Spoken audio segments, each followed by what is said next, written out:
Our Cabinet has given the green light for the Tobacco Products and Electronic Delivery Systems Control Bill to be submitted in Parliament. If the new bill comes into play, smoking indoors, in a car or at home in the presence of a non-smoker will be illegal. Now, let's discuss this further with Dr. Catherine Egbe, who's a specialist scientist at the South African Medical Research Council. Doctor, thank you so much for joining us this afternoon. Now, this new bill proposes to outlaw smoking and vaping in all enclosed public areas. It could even outlaw smoking in a vehicle or in your home where there are non-smokers. Certainly not good news for smokers in South Africa. Thank you very much. Not good news for smokers in South Africa, but good news for non-smokers. I think that at some point, even smokers care about their loved ones. So if a father is smoking and the child is exposed to secondhand smoke, if the father knows that the child is going to be affected by his smoke, I'm sure he would want to do something differently. And so this bill gives an opportunity for the father to understand better that the effect of his tobacco smoke is actually beyond himself. 8 million people die of tobacco-related diseases globally.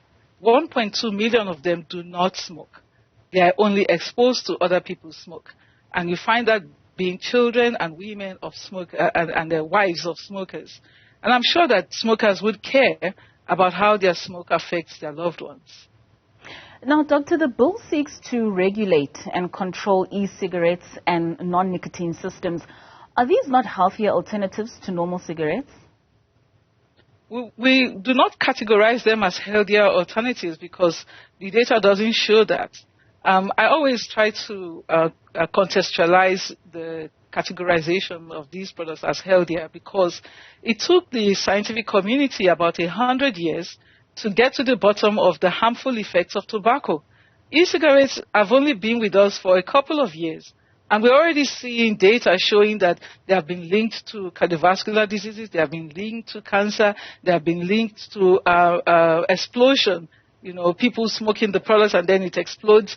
We've seen young children being poisoned by nicotine because they got in contact with the e-liquid. Some of the harms that you've not even associated with tobacco smoke are beginning to be seen with electronic cigarette use. Electronic cigarettes have finer particles than tobacco smoke, which means they have more access into the cells of the human body. There are so many things that needs to be known about these products before we can safely say that they are safer alternatives.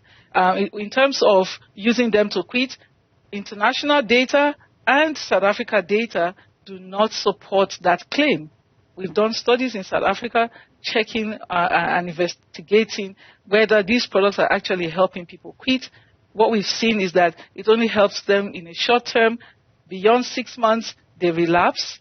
And when they relapse, they tend to go into dual use. That means they are exposing themselves even twice to harmful products because they then begin to use traditional cigarettes as well as e-cigarettes. And that becomes a bigger problem for them.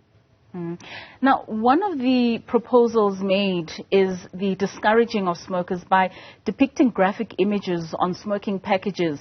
Do you believe that this would be impactful and also not ensuring that the cigarette packages are glossy as they sit there on display, that everything just needs to be bland and you buy the cigarette for what it is?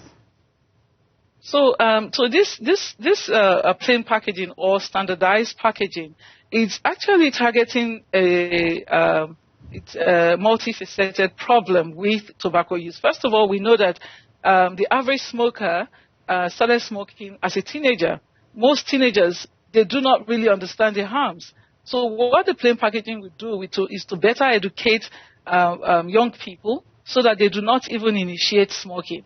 Also, the plain packaging and the graphic health warnings will help smokers to understand that these products that they are smoking is not just, nominally harmful, but they will be shown depictions of tobacco-related diseases so that they can see, pictorially what the harms of these products look like, and then they can make informed decisions.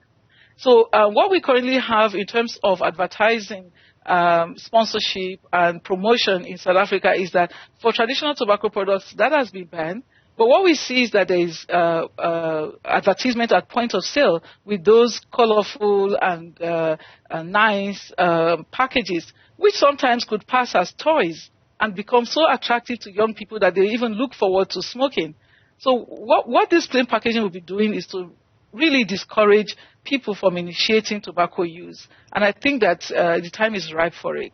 All right. Thank you so much. That is Dr. Catherine Egbe speaking to us on the impact to the changes of the tobacco bill. Now,